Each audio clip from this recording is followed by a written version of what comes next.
Olá pessoal, meu nome é Eric e nesse vídeo nós vamos falar um pouco sobre a definição das velocidades de cada motor que foi utilizada nesse último código que nós disponibilizamos aí após a aula do Felipe, né? Então, a lógica pensada aqui foi basicamente o seguinte: nós tínhamos que controlar os motores de uma forma que ele conseguisse alinhar e se aproximar do alvo ao mesmo tempo, né? Então, porque foi passado nas últimas aulas um código que utilizava condições lá de if e else, que utilizava uma lógica que utilizava a questão do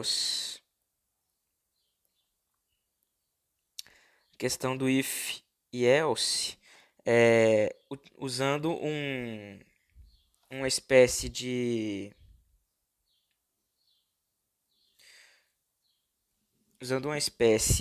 módulo aqui, né? Uma variável que ia incrementando e pegava aqui uma variável, por exemplo, um mod por cento 2. O que isso quer dizer então? Se essa variável mod é um inteiro e vai crescendo infinitamente, esse mod por cento 2, o resto da divisão, né, por 2 sempre vai dar zero ou 1. Então, ora ele anda para frente, por exemplo, ora a linha. Então, ora a linha, ora aproxima, né, do alvo. Mas isso não consegue ter uma precisão grande porque o movimento não fica contínuo, né? Não fica fluido. Ele vai ficar acelerando e parando. Então ele vai ficar mudando isso de uma forma não linear, enquanto ele poderia fazer simplesmente, é, não necessariamente linear, né? Mas contínuo. Poderia fazer isso, por exemplo. É, então, uma solução pensada aqui e que não envolva grandes técnicas de controle, nem um estudo muito aprofundado, foi baseado no seguinte: primeiro, nós definimos que nós queremos impor que os motores trabalhem quase sempre na velocidade máxima.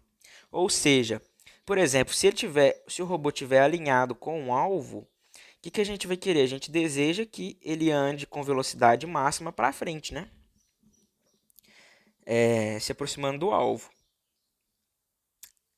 Então, a lógica usada foi meio que inversa, no seguinte sentido: ele vai estar as velocidades vão estar sempre configuradas para máxima, a menos que esteja desalinhado e exija uma correção. Mas a correção vai ser feita como? Um dos motores vai ser sempre mantido na velocidade máxima e o outro motor vai ter uma velocidade menor, até que ele corrija o movimento, né?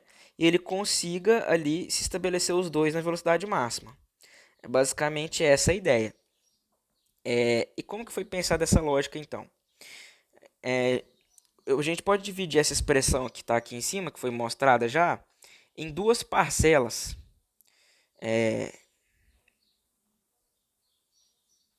Em duas parcelas que multiplicam a velocidade máxima.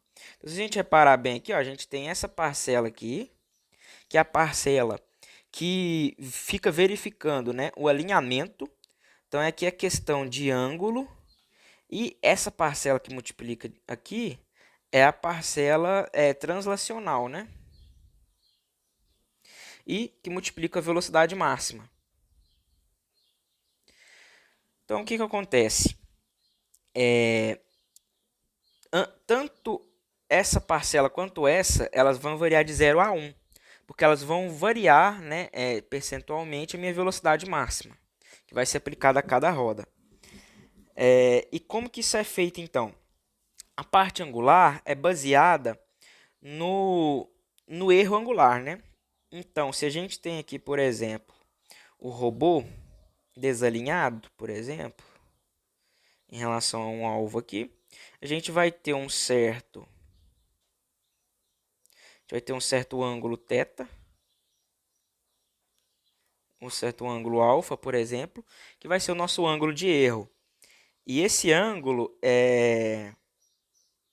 a gente vai querer corrigir ele então. Mas como que a gente faz então? Aí foi procurada uma relação que dissesse o seguinte para a gente, ó, qual relação que diria que é, se eu tiver alinhado, se o robô tiver alinhado, eu vou querer né? Ou seja, eu vou querer acelerar o motor. E se ele estiver desalinhado, eu vou desacelerar ele, considerando que o outro eu vou manter, né? Então, por exemplo, se eu manter, nesse caso aqui, eu iria manter isso aqui com velocidade máxima, essa roda de cá. E essa roda de cá, eu iria diminuir a velocidade dela, né?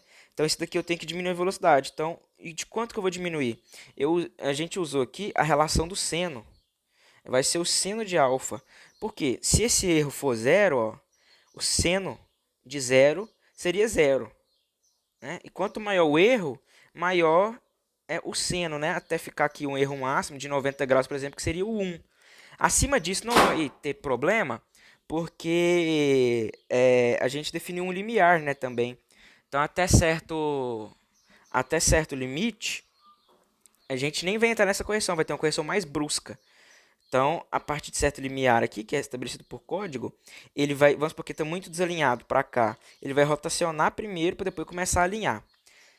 Então, aí essa parcela então ali, ó, que a gente vai, uma das parcelas que a gente vai multiplicar, a parcela angular, vai ser 1 menos o seno do ângulo.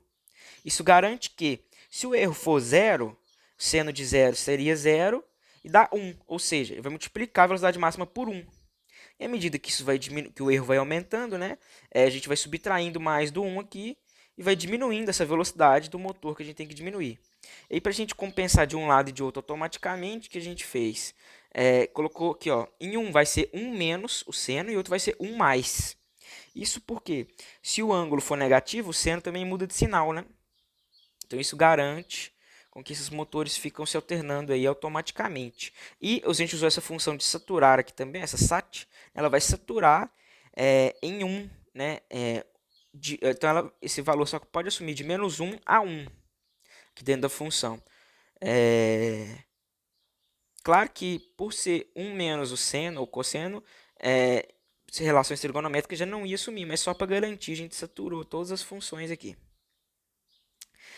A parcela translacional, ela já é um controle proporcional mesmo.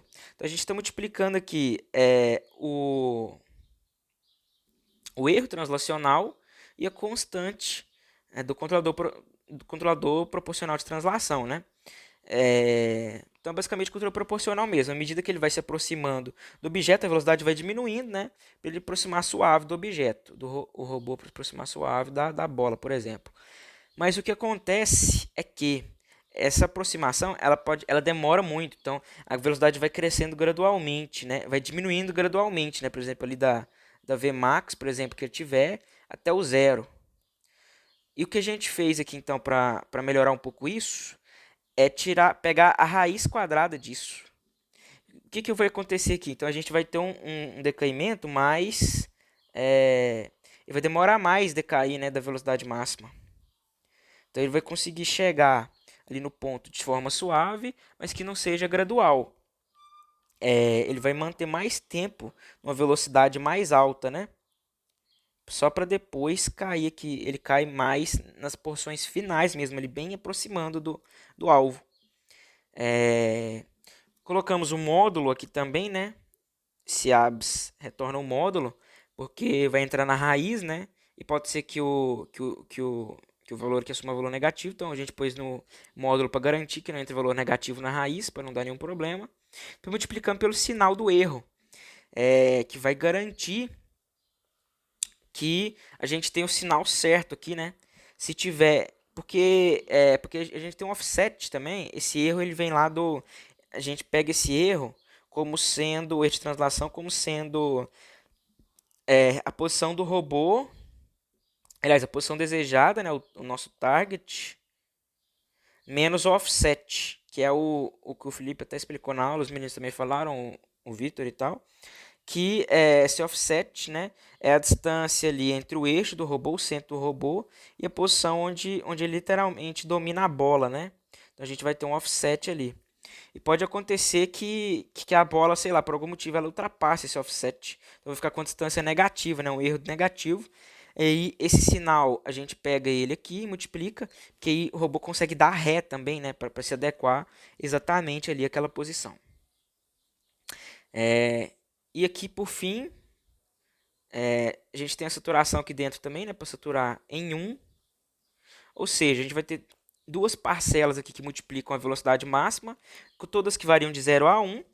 E aí, o que a gente consegue com isso? A gente consegue um ajuste tanto de translação quanto angular ao mesmo tempo e totalmente suave, né? Ele acontece ao mesmo tempo.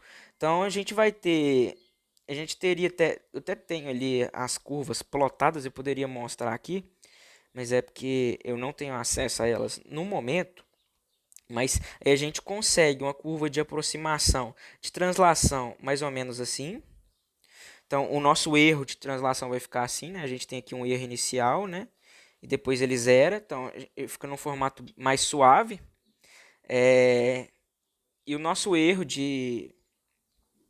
angular também é a mesma coisa, né? Ele vai cair para zero, por exemplo, também.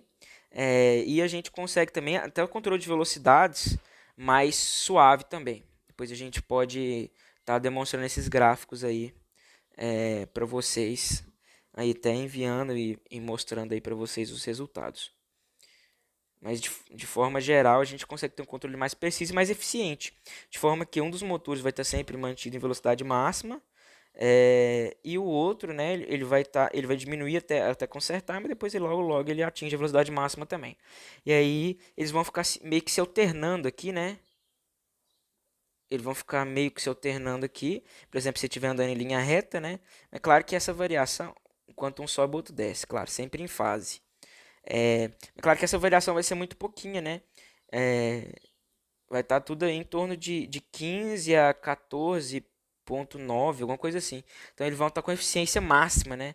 Eles vão estar trabalhando aproximadamente em torno da Vmax o tempo inteiro, de forma linear, linear não, né? Contínua e bem suave. Então, essa foi a ideia utilizada aqui.